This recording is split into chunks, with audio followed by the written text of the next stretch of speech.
Dans les années 1980, Isabelle Huppert a vécu une courte idylle avec le producteur Daniel Toscan du Plantier.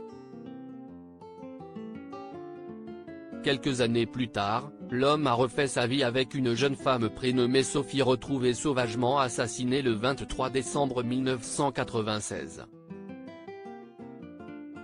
Découverte gisant sur le sol avec le visage violenté à coups de parpaing, la victime âgée de 38 ans à l'époque se trouvait en Irlande à une cinquantaine de mètres de la maison secondaire que le couple avait achetée 5 ans auparavant. Très vite, le journaliste Ian Bailey a été accusé du meurtre de la jeune femme. Seul hic, aucun indice matériel ne permet de l'incriminer. L'homme a été condamné en France mais l'Irlande considère toujours ce cas comme un cold case.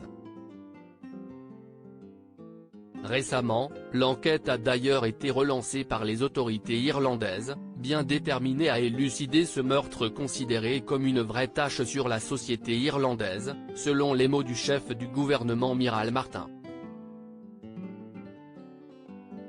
Le meurtrier en liberté ?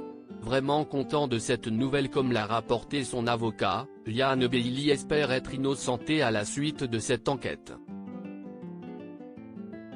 Il avait écrit plusieurs fois au chef de la police pour demander un nouvel examen du dossier, a ajouté me Franck Butimet, qui précise que son client est encore aujourd'hui dans une grande détresse face aux accusations qui le visent. Il a toujours espéré que le vrai coupable soit traduit en justice.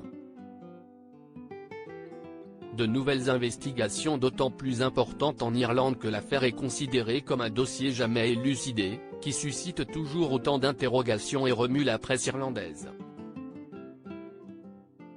L'enquête n'a pourtant jamais été officiellement refermée par les autorités locales, malgré des investigations de plus en plus rares au fil des ans, a également rapporte BFM TV.